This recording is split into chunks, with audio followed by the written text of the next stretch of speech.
The U.S. House of Representatives votes in favor of a crucial bill to raise the U.S. government's borrowing cap, warding off a potential default that would have led to ripple effects beyond U.S. borders. So what would have been the ramifications of a default for the U.S.? What would have been the ramifications of a U.S. default for Korea? And more importantly, why and when do countries default? Welcome to Issues and Insiders. A legislative solution to the U.S. debt ceiling crisis looks likely as the House of Representatives grants the green light to a debt ceiling and budget cuts package a few hours ago. For more on this, I have Professor Song Soo-young at Chung-Ang University live on the line. Professor Song, welcome back.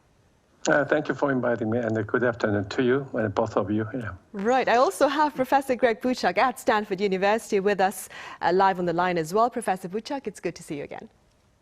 Yeah, thanks for having me. Glad to be back. Right. Professor Buchak, the bill has been passed by the House of Representatives, but had it not been passed, what would have been the repercussions of a default for the U.S.? Yeah, as you said, the deal was passed by the House. It's now headed to the Senate, so we're moving in the right direction. That's good because there would have been many harmful consequences that would follow from a U.S. default. So let me try to highlight what I view as sort of the main consequences. First, sort of obviously, the U.S. government wouldn't have the cash it needs to run the everyday processes of government. So, for example, the people who are supposed to mail out Social Security checks, they would be furloughed and those checks wouldn't go out. Now, the most essential workers, think like air traffic controllers, soldiers, and so on, they would still likely be paid, so the country wouldn't descend into total chaos, at least not yet. But second, and I think much more importantly, a default would undermine the trust that investors place in the U.S. government to repay its debt. So historically, U.S. treasuries have been viewed really as a gold standard in terms of safety. And this has allowed the U.S. to borrow cheaply to finance things like healthcare, the military, research and development, and so on. And defaulting on its debt would dramatically increase the borrowing costs that the U.S. has to pay going forward. And third, I think this is where it becomes very relevant for people here in Korea, a U.S. default would wreak havoc on the global financial system. So U.S. Treasury securities are a key part of the world's financial plumbing. So for example, a lot of foreign trade is conducted in U.S. dollars, and so non-U.S. companies often need to hold U.S. Treasury securities kind of as a way to get the dollars they need to pay their bills, to pay their workers, their suppliers, their debt holders. And if the government fails to make payments on these securities, these companies don't have the dollars they need to operate. And this leads to a lot of pain for these companies and their workers, both abroad and also in the U.S. Right. And staying with that, Professor Song, what more can you tell us about the impact of a potential U.S. default on the Korean economy?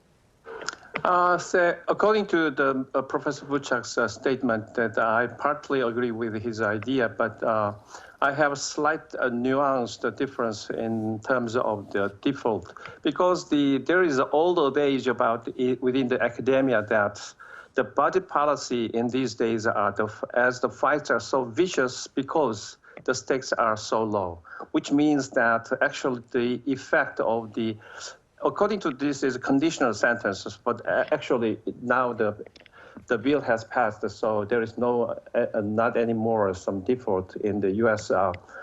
Payment of interest for the existing debts. However, it's for the Korean perspective, it's quite a little bit paradoxically, because I have seen that there's just a 5 days movement of the capital out of the U.S. into Korean capital market. Then there is some appreciation of Korean won, and then the capital market Kospi index has been increased a little bit. So that means because the capital managers in the U.S., they take into account the potential uncertainty before June 1st. So then they make use of the Korean capital market as a kind of some temporary rescue place. So how it will be played out, it determines on largely I believe that interest rate in the Fed interest rate plays a key role. Therefore, as long as some foreign countries who do not have relied too much on some US dollar denominated debt, then their economy is relatively stable and safe, regardless of whether it defaults take place in the US or not. However, as long as some countries' debt relies too much on the U.S. dollar-denominated debt, that causes some problem because they need U.S. dollar, as the Professor Buchak has mentioned. So to that regard, there is a slight difference. So also recently you have seen that some Japanese market has been rising, but the reason is not because of the default or passage of the bill, but because of some movement of a federal interest rate. That's I think of that. Right, of course, I see. Meanwhile, Professor Buchak, what are the prospects of the bill now that it heads to the US Senate, as you mentioned earlier? Well, I think the hard hurdle to pass was the House, and now once it's passed the House, I think there's a good chance that the bill will pass the Senate. I think, stepping back, it's important to understand why the U.S. is in danger of defaulting on its debt in this case. So while the U.S. has an astronomical amount of debt, something like $31.5 trillion, there still exists a huge appetite on the market side, both domestically and internationally, to lend to the U.S. So this is not something where the market is saying, no, we can't lend to you anymore. This is rather kind of a statutory problem of the U.S.'s own creation. So the debt limit has been set by Congress, and exceeding that limit requires an act of Congress. And that's sort of how we got into this problem in the first place. Now, this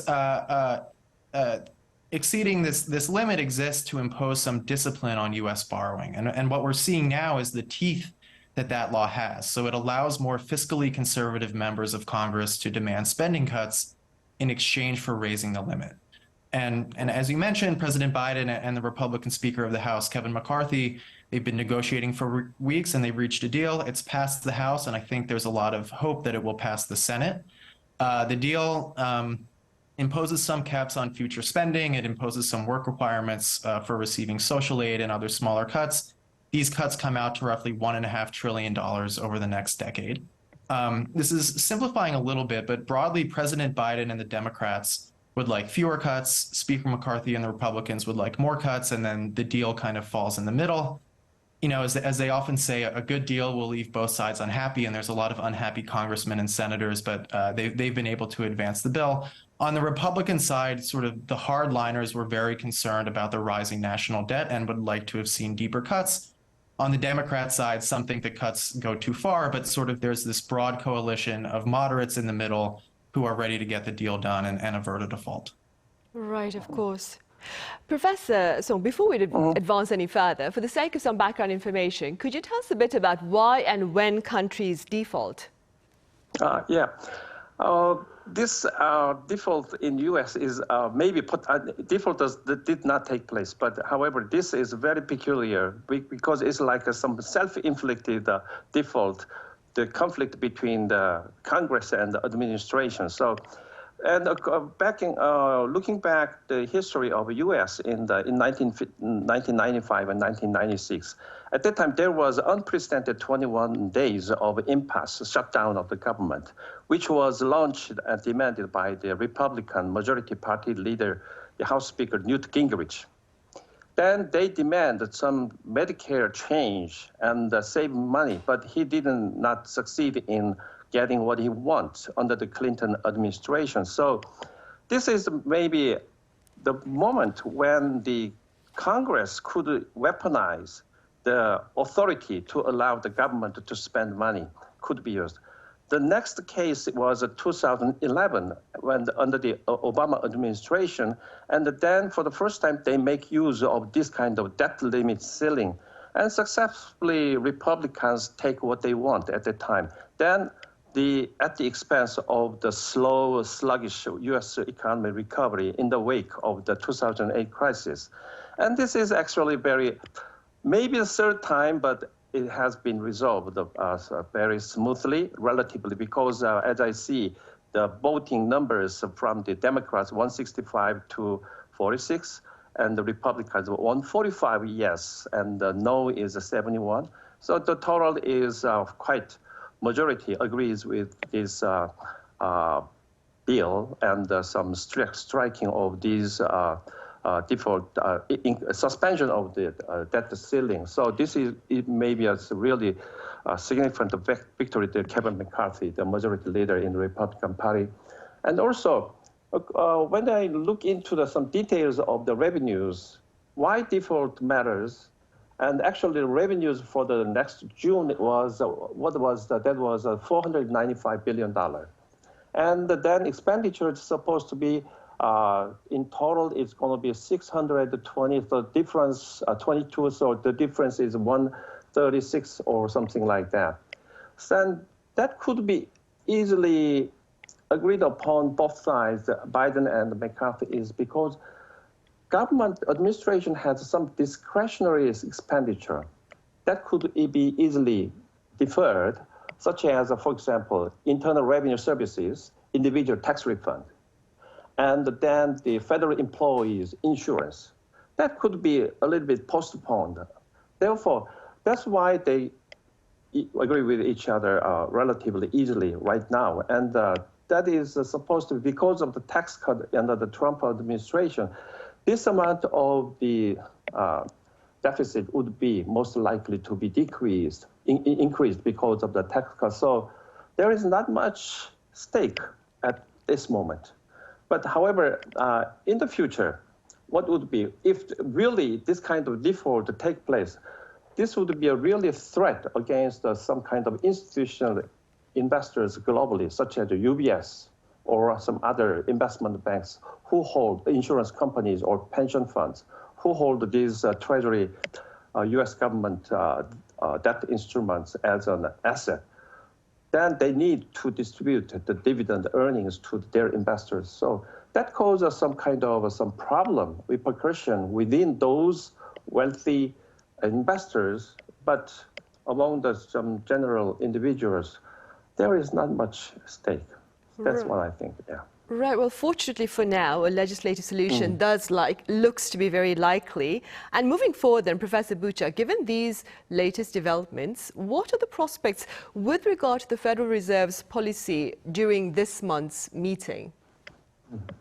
Right, so as you know, the debt debate is really a fiscal policy question rather than a monetary policy question, and the legislature controls fiscal policy, while the Federal Reserve is in charge of monetary policy. So the Federal Reserve isn't really in the driver's seat in terms of the debt deal, but rather they're going to be thinking about how to deal with whatever potential fallout comes from what happens in Congress.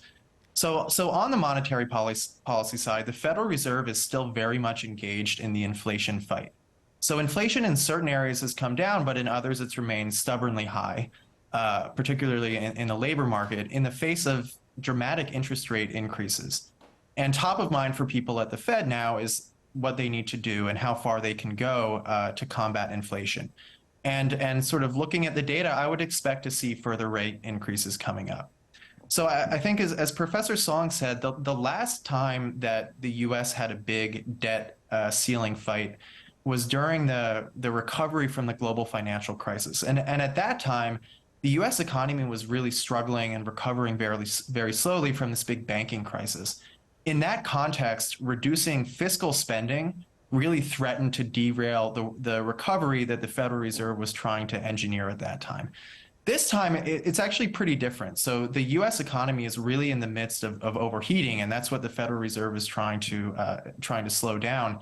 So actually, from the Fed's perspective, reduction or a slowdown in government spending that came out of the debt deal, that's actually going to be the type of fiscal policy that makes the Fed's job a bit easier. So because of this, the Fed might have an easier time bringing down inflation, although the numbers are likely to be fairly small. So going forward, I would still expect the Fed to raise interest rates. Right, I see. And simply speaking, Professor Song, how would a rate hike by the Federal Reserve affect the Bank of Korea's future policy decision? Yeah. First of all, I agree with Professor Buchak's point but actually this kind of settlement and successful passage of the bill is bad news for the stock market in the US. The reason is, as Professor Buchak has pointed out, that Federal Reserve could easily increase the interest rate to fight against inflation. Relatively, for the time being, the US economy has shown some job opening has been increased in the last month. But in the previous 3 months, there is a consecutive decline of job opening. So Still, the U.S. economy is strong. To that regard, the current situation is different from the 2011 situation. I agree with that. And also, he mentioned that the fiscal theory of the price level, which was proposed as under the name of the John Cochrane. So I think that is, a slightly different view, because in relation to the Bank of Korea's rate hike, because recently we have seen that South Korean economy have actually, I just empirically, according to the data, clearly South Korea is in the recess phase. The main reason is when I see the Bank of Korea data about the yield curve. So in the yield curve, in the Korean market, we have a monetary stabilization bond, which is equivalent to treasury bill, and the 5-year, 3-year bond are offered by the yield has been inverted. So it means even short maturity bond yield, interest yield is higher than the long-term after 5-year interest rate. That means people's expectation in the market, they expect the future interest rate will be decreased. It means that implies that economy is going to be in the recess. Otherwise, Bank of Korea or central bank has no reason to decrease the interest rate. So currently the CPI in South Korea is 3.7%, but however, PPI, Producers Price Index, is just 1.6%. So the inflation rate for the necessities, the basic bare necessities for the living is 3.7%. So relatively, inflation rate is not much lower than the US. But the problem is our economy is in recess, whereas the US economy is in the phase of a boom, very strong. Therefore, that's why even the Federal Reserve stops increasing interest rate in June, but later they will consider the further hike of the interest rate. So quite different, the two countries, the situation. To that regard, then the problem is, then do we have South Korea has some escape way from this kind of quagmire? Actually, I'm going to talk about that later on, but it's quite difficult for South Korea. That's why I think we have to think separately from the interest hike in the US. So decoupling is necessary.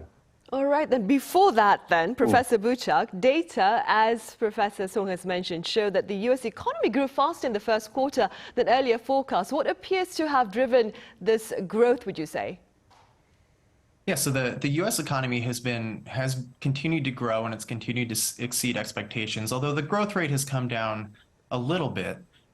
There was a lot of expectation that the very, very unusually fast interest rate increases that the Fed undertook and the potential banking crisis that we talked about last time I was on the show would dramatically slow economic growth. But so far, these sort of worst case predictions along these lines have kind of failed to materialize. And really the key driver, the thing that's really stuck out about the U.S. economy has been its incredibly resilient labor market over the past year or so. So the unemployment rate in the U.S. is the lowest it's been in something like 50 years. And today, as you mentioned, a report came out from the Labor Department that showed a surge in job openings. Now, even in Silicon Valley, where I live, where you look at the news and there's a lot of headlines about these big tech companies freezing hiring or laying off workers, it turns out that a lot of these workers, they lose their jobs, but they find a new good job very quickly. And not only is the unemployment rate low, not only is it easy for these people to find jobs, but wage growth has been unusually high. Now, me saying that sounds great. That sounds like we really, really like this. However, this labor market tightness has really been frustrating the Fed in its fight against inflation. And if it goes on, the Fed is going to have no choice but to continue with this very tight monetary policy that ends up having these big ripple impacts around the world. Now, I think, taking a step back, a lot of people think about this labor market tightness as a cyclical thing. I think it may not be a cyclical thing. So rather, it might be a structural feature that we're going to see in many advanced economies around the world going forward, and that a lot of economies will have to contend with for a long time. And this is because of long-term demographic factors where populations are aging and population growth is falling. So if you look at the data, this is true in Europe, it's true in China, it's true in Japan, it's true in Korea. Birth rates are also down among US-born Americans, although the US is in a slightly better position because historically it's really been able to successfully integrate and attract immigrants.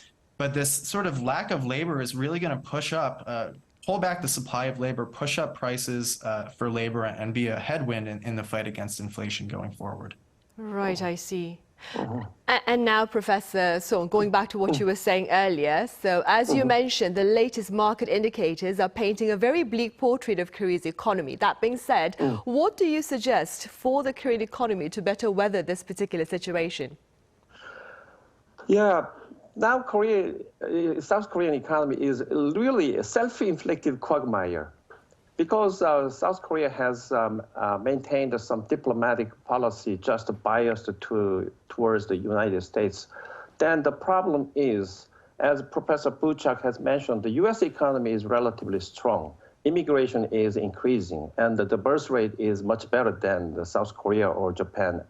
Then the problem is U.S. economy is, when I say it, they may achieve some soft landing. And so it takes a longer period to reduce the inflation rate.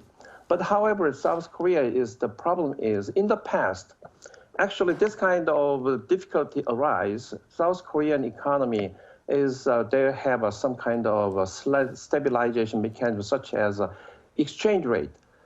Because Korean won depreciated, that creates a very favorable economic environment for the export. South Korean economy GDP is against some import and export is more than 100%. Therefore, export is a really escape route, but that is blocked by the United States because even China imposed sanctions against the Micron semiconductor, the U.S. semiconductor manufacturers, then they just asked the Korea blocking the selling of Samsung or SK Hynix semiconductor to China. That is actually, and also the current incumbent president, he seems like to follow that. So then we have no escape route. So that is a really serious problem against South Korean economy.